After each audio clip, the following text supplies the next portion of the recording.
Assalamualaikum warahmatullahi wabarakatuh. Innal hamdalillah nahmaduhu wa nasta'inuhu wa nastaghfiruh wa na'udzu billahi min syururi anfusina wa min sayyiati a'malina. May yahdihillahu fala mudhillalah wa may yudlil falan tajida lahu waliyyan mursyida. Asyhadu an la ilaha illallah wa asyhadu anna Muhammadan abduhu wa rasuluhu la nabiyya ba'd. Allahumma shalli wa sallim ala hadzal nabiyil karim wa ala alihi wa ashabihi ajma'in. Bapak-bapak, ibu-ibu yang saya hormati serta generasi muda yang saya sayangi, baiklah pada kesempatan yang berbahagia ini kita akan melanjutkan membaca buku Tafsir Al-Azhar yang disusun oleh Profesor Dr. Hamka. Pada kesempatan ini kita akan bacakan surah Al-Baqarah ayat 278 sampai dengan ayat 281.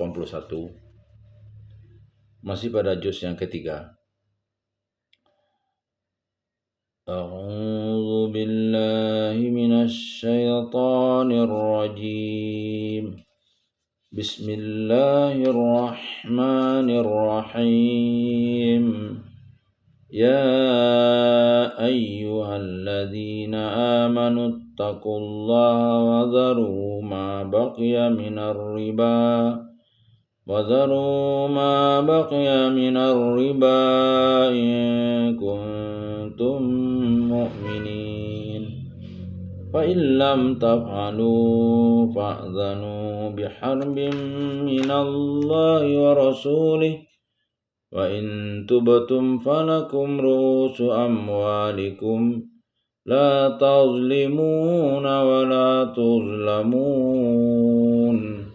Wa in kana dhu 'usratin wa nadhiratun ila maisarah wa an tasaddaqu khairul lakum in kuntum ta'lamun.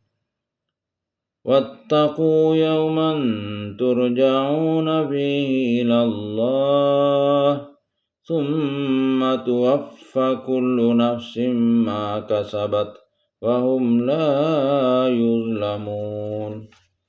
Ayat 278. Wahai orang-orang yang beriman, takwalah kepada Allah dan tinggalkanlah sisa dari riba itu, jikalau benar-benar kamu orang-orang yang beriman. 279. Tetapi jika tidak kamu kerjakan begitu, maka terimalah satu pernyataan perang dari Allah dan Rasul-Nya. Tetapi jika kamu bertaubat, maka bolehlah kamu ambil pokok harta kamu, tidak kamu dianiaya dan tidak pula kamu menganiaya. 280. Dan jika ada yang kesusahan, maka berilah tempo sampai ada kelapangan. Tetapi kalau kamu bersedekah, adalah itu lebih baik buat kamu, jikalau kamu ketahui. 281. Dan hendaklah kamu takut akan suatu hari, yang di hari itu kamu akan dikembalikan kepada Allah, kemudian akan disempurnakan ganjaran tiap-tiap orang dari apa yang telah mereka usahakan, dan tidaklah mereka akan dianiaya. Riba 2. Wahai orang-orang yang beriman, takwalah kepada Allah dan tinggalkanlah sisa dari riba itu, jikalau benar-benar kamu orang-orang yang beriman. Ayat 278. Orang yang beriman adalah orang yang diliputi oleh rasa kasih sayang kepada sesama manusia. Yang kaya kalau hendak memberi piutang, tidaklah bermaksud hendak memeras keringat dan tenaga sesama manusia. Yang miskin mengelak jauh-jauh daripada memberi kesempatan orang kaya memeras dirinya. Dan di dalam ayat ini diperingatkan Tuhan pada orang-orang yang beriman setelah masyarakat Muslim terbentuk di Madinah. Kalau masih ada sisa-sisa hidup dengan riba itu, mulai sekarang hendaklah hentikan. Menurut riwayat yang dirawikan oleh Ibnu Jarir dari Ibnu Munzir dan Ibnu Abi Hatim daripada As-Suddi, ayat ini diturunkan ialah berkenaan dengan diri paman Nabi SAW sendiri, ialah Abbas bin Abdul Muttalib. Beliau di zaman jahiliyah mendirikan suatu perkongsian dengan seorang dari Bani Al-Mughirah yang mata usaha mereka ialah menternakkan uang atau makan riba. Mereka pernah meminjamkan uang kepada seseorang dari Bani Thaqif di Taif. Kemudian Abbas masuk Islam. Beliau hijrah ke Madinah dan di tengah jalan berselobok dengan tentara Rasulullah SAW yang akan menaklukkan Makkah di bawah pimpinan Rasulullah sendiri. Di waktu itulah beliau dengan resmi menyatakan diri telah Islam. Penulis tafsir. Setelah datang zaman Islam, datanglah peraturan ini, yaitu bahwa sisa-sisa riba jahiliyah itu ditinggalkan sama sekali. Artinya orang yang berhutang di Taif itu tidak perlu lagi memberikan bunga riba itu. Cukup diberikan seberapa banyak yang dihutangnya dahulu itu saja. Kalau kamu telah mengaku termasuk orang beriman, tinggalkanlah pekerjaan itu sama sekali. Itulah tanda beriman. Sebab cinta kepada harta telah kami telah kamu ganti dengan cinta kepada Allah. Tetapi jika tidak kamu kerjakan begitu, pangkal ayat 279, artinya kamu telah mengaku beriman, padahal makan riba masih diteruskan juga, maka terimalah pernyataan perang dari Allah dan Rasul-Nya. Inilah satu peringatan yang amat keras, yang dalam bahasa kita zaman sekarang boleh disebut ultimatum dari Allah. Menurut penyelidikan kita, tidak terdapat dosa lain yang mendapat peringatan sekeras ancaman terhadap meneruskan riba ini. Ancaman yang demikian sudahlah patut, sebab riba adalah satu kejahatan yang meruntuh sama sekali hakikat dan tujuan Islam dan iman. Dia menghancur leburkan ukhuwah yang telah ditanamkan sesama beriman dan sesama manusia. Riba benar-benar pemerasan manusia atas manusia. Segelintir manusia hidup menggoyang-goyang kaki dari tahun ke tahun menerima kekayaan yang melimpah-melimpah padahal tidak bekerja dan berusaha. Sedang yang menerima piutang memeras keringat mencarikan tambahan kekayaan buat orang lain, dan dia sendiri kadang-kadang hanya lepas makan saja dan menjadi budak selama dalam berhutang itu. Yang punya uang hanya terima bersih saja, tidak mau tahu dari mana keuntungan yang berlipat ganda terkulai itu dia dapat. Kalau sudah ada manusia yang hidup dengan secara begini, percumalah rasanya menegakkan ibadat dengan jamaah. Tetapi jika kamu bertaubat, maka bolehlah kamu ambil pokok harta kamu, tidak kamu dianiaya dan tidak pula kamu menganiaya. Ujung ayat 279. Di sini diterangkan bahwa meneruskan hidup dengan riba setelah menjadi orang Islam berarti memaklumkan perang kepada Allah dan Rasul. Dengan ancaman yang keras itu, dapatlah dipahamkan bahwasanya seluruh harta yang diperibakan itu, baik yang dipinjamkan atau bunganya dari harta itu, semuanya menjadi harta yang haram. Kelanjutannya ialah bahwa daulah Islamiyah berhak merampas seluruh harta itu, baik modal pokok maupun bunganya. Tetapi kalau kamu telah taubat, tidak hendak melanjutkan lagi kehidupan yang jahat itu, maka harta yang kamu pinjamkan sebanyak jumlah asalnya, bolehlah kamu ambil kembali, tidak kamu akan dianiaya. Artinya dengan perlindungan daulah Islamiyah, harta kamu itu dapat diminta kembali kepada yang berhutang, dan kalau dia tidak mau membayar, daulah Islamiyah boleh diminta turun tangan buat mengambil harta itu dengan paksa, dan kamu pun jangan pula menganiaya. Di dalam ayat, tidak kamu akan dianiaya, ini pun terkandung silaturahim yang mendalam sekali. Misalnya uangmu telah berbulan-bulan dipinjamnya sedang kamu tidak boleh, telah haram memakan riba dan harta itu, maka Rasulullah SAW sendiri menganjurkan qard, yaitu suatu perbuatan timah rasa dari si peminjam setelah uang kontannya dibayar. Kalau engkau ada perasaan, hendaklah engkau beri dia hadiah ala kadarnya, tanda terima kasih. Riba diharamkan, qard dianjurkan. Kemudian datang ayat lanjutan tuntunan iman. Dan jika ada yang kesusahan, maka berilah tempoh sampai ke lapangan. Pangkal ayat 280. Ini sudah tuntunan kepada orang yang beriman. Hanya orang yang beriman yang mau memberikan kelapangan kepada orang yang berhutang kepadanya. Apatah lagi kalau yang berhutang itu orang yang beriman seperti dia pula. Jangan dia didesak-desak karena imannya, nesa hutangnya akan dibayarnya. Bila dia kesempatan. Tetapi kalau kamu bersedekah, itu adalah lebih baik buat kamu jikalau kamu ketahui. Ujung ayat 280. Itulah lanjutan jiwa pembangunan masyarakat orang yang beriman.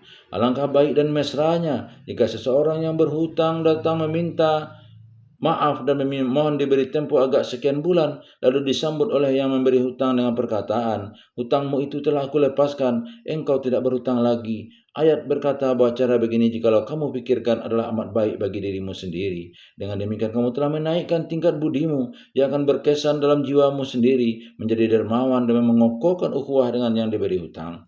Perhatikanlah kata sedekah. Sedekah terbagi dua macam. Pertama wajib yaitu zakat. Kedua yang selalu dianjurkan buat membersihkan jiwa dari bakhil. Itulah yang dinamakan tatawu. Di dalam ayat ini dianjurkan kepada yang berhutang kalau dia tidak keberatan. Adalah amat baik kalau orang yang berhutang itu dilepaskan saja dari hutangnya. Baik dengan menjadikan harta itu sebagai zakat wajib kepadanya. Sebab orang berhutang pun berhak menerima zakat. Atau diberi sedekah tatawu saja. Kata sedekah satu rumpun dengan kata sodik, yang berarti seorang yang jujur dan benar.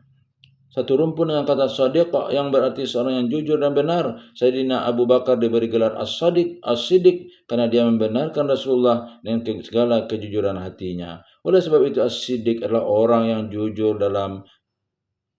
jujur luar dalam, jujur hati dan jujur lidah. Lawan as-siddiq adalah al-kazzab yang berarti bohong. Maka harta sedekah yang diberi kepada sesama manusia yang paling patut diberi adalah sebagai amal amat dari hati yang suci, muka yang jernih dan tangan yang pemurah. dan orang yang bakhil adalah seorang pembohong besar. Sebagai penutup dari ayat riba yang dijiwai dengan membentuk iman dan pergaulan aman damai, kasih dan sayang, di akhir persoalan riba itu ditutuplah dengan ayat, dan hendaklah kamu takut akan suatu hari yang di hari itu kamu akan dikembalikan kepada Allah. Pangkal ayat 281. Jika hari itu datang, maka segala harta benda yang membuat kepala pusing di dunia ini tidaklah ada yang akan dibawa mati. Hanya 3 lapis kain kapan, tidak lebih, dan itu pun akan hancur dalam bumi. Akan kembali kepada Tuhan. Kalau kita fikirkan dalam-dalam apa arti yang terkandung dalam kalimat kembali, niscaya kita akan merenung panjang.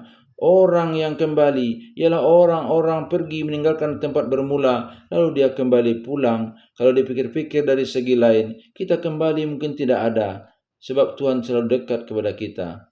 Dia tidak jauh dari kita, tetapi pikiran dan wajah hidup kita ini kerap kali lupa bahwa Tuhan ada di dekat kita, atau kita lupa kepadanya, sedang dia tidak pernah melupakan kita. Maut adalah kembali kepada Allah yang sebenarnya, karena pada waktu itu kita mulai insaf bahwa yang kita tuju adalah Tuhan.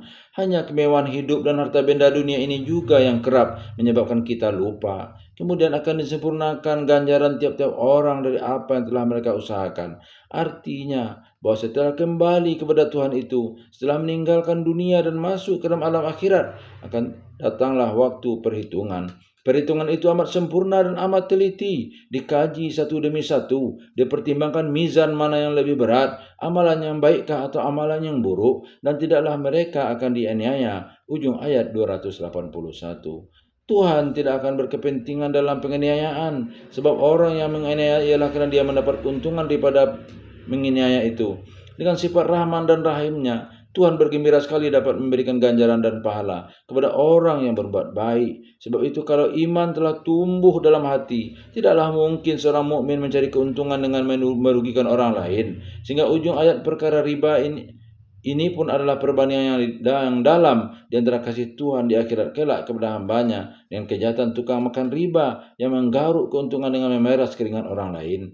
Menurut beberapa riwayat, ayat riba di dekat surah Al-Baqarah ini adalah ayat yang turun kemudian sekali kepada Rasulullah. Dan dalam satu riwayat dari Tabi'in Sa'id bin Jubair, hanya 9 dari hari saja setelah ayat ini turun, wafatlah Nabi kita. Tetapi menurut riwayat Abu Abdul bin Humaid dan Ibnu Munzir dan Al-Baihaqi yang diterimanya dari Abu Salih dari Ibnu Abbas, bahwa ayat riba adalah ayat yang kemudian sekali turunnya, dan di antara ayat turun ayat ini dengan wafatnya Rasulullah adalah 18 hari. Dan di antara turun ayat ini dengan wafatnya Rasulullah SAW ialah 81 hari. Ahlus Sunnah dan perawi hadis yang lain merawikan dari Amir bin Al-Ahwas bahwa dia ini turut di dalam haji wada bersama Rasulullah SAW. Di dalam khutbah beliau di Mina, khutbah wada yang terkenal itu, beliau telah bersabda, "Kullu riba fil jahiliyati maudu'un lakum ru'usu amwalikum la tazlimuna wa la tuzlamun. Wa awwalu ribam maudu'in ribal Abbas." Ketahuilah bahwa mulai saat ini segala macam riba jahiliyah tidak berlaku lagi. Modal asalmu boleh kamu ambil, kamu tidak dianiaya dan tidak menganiaya. Dan riba yang mula-mula sekali ditinggalkan ialah riba Abbas. Artinya bahwa beliau tegaskan sebagai Rasul dan pemimpin, riba harta benda paman beliau sendiri, Abbas bin Abdul Muttalib, kepada harta itulah peraturan ini diberlakukan terlebih dahulu, dan pamannya yang ikhlas menjadi orang beriman itu menerima peraturan Rasulullah SAW itu dengan penuh ridha. Dengan sabda Tuhan di atas, "Kamu tidak dianiaya dan jangan menganiaya," dapatlah kita pahamkan intisari daripada larangan riba. Dengan tegas dalam Al-Quran telah dilarang riba nasiah, memberi tempoh lama bagi yang berhutang, akan membayarnya supaya bunganya berlipat ganda. Dinamai juga riba jahiliyah. Di dalam surah Ali Imran kelak akan disebut lagi sifat riba jahat itu, yaitu an'afam muda'afah, berlipat berganda-ganda. Riba jahiliyah ialah riba nasiah. Arti nasiah ialah pertangguhan atau perlambatan. Pemberi hutang senang sekali jika yang berhutang memperlambat masa pembayaran supaya bunganya dapat berlipat.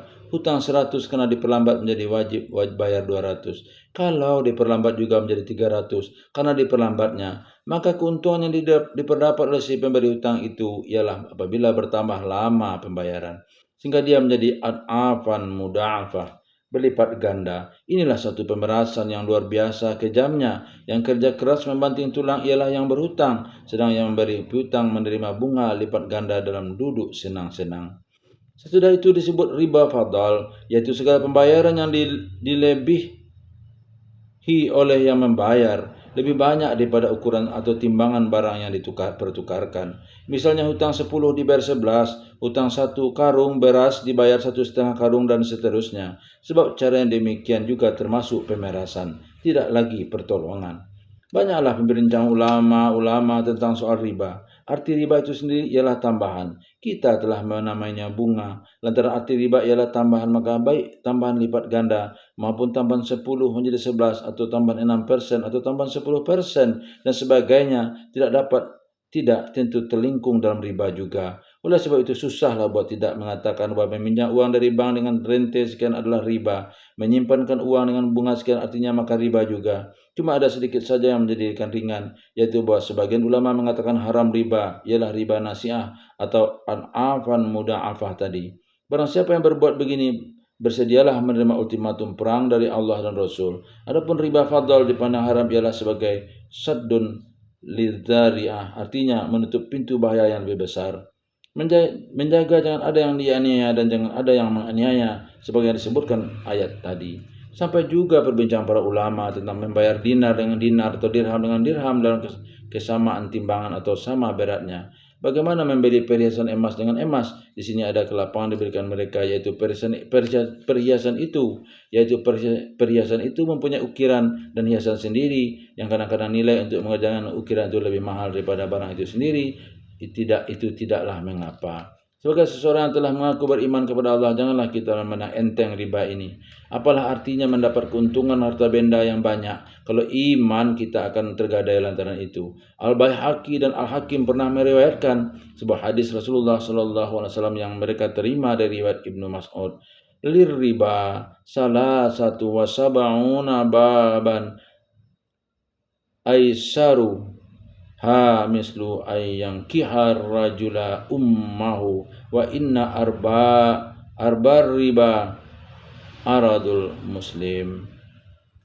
Bagi riba itu adalah 73 pintu, yang sekecil-kecil pintunya sama dengan menyetubuhi ibu kandung sendiri, dan riba yang paling riba ialah mengganggu kehormatan seorang muslim. Sebagaimana telah diterangkan di atas, ayat tentang riba ini adalah ayat yang paling akhir diturunkan kepada Nabi SAW. Maka sebelum sempat beliau memperincikan satu demi satu tentang mana dia yang riba, beliau pun telah meninggal dunia. Yang baru beliau terangkan menurut wahyu ialah riba nasiah tadi. Kemudian dengan ucapan beliau, hadis beliau terangkan tentang riba fadl. Padahal menurut hadis Abdullah bin Mas'ud tadi, riba itu amat banyak, sampai beliau sebutkan tidak kurang banyaknya dari 73. Oleh sebab itu tepatlah apa yang diriwayatkan oleh Umar bin Khattab tatkala beliau menjadi khalifah pernah berkata, "Inna min akhiril Qur'ani nuzula ayatul riba wa innahu qad mata Rasulullah sallallahu alaihi wasallam wa lam yubayyinannahu lana fada'u ma yaribukum ila ma la yaribukum."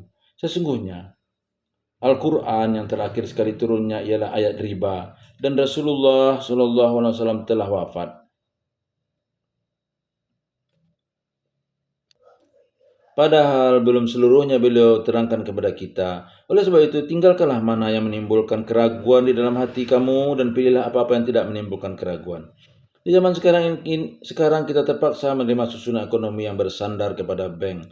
Sebab orang Yahudi menternakkan uang dengan bank. Untuk meminjami uang orang luar dari Yahudi, orang Kristen pun menegakkan bank. Bukanlah berarti bahwa kita telah menyerahkan kepada susunan itu.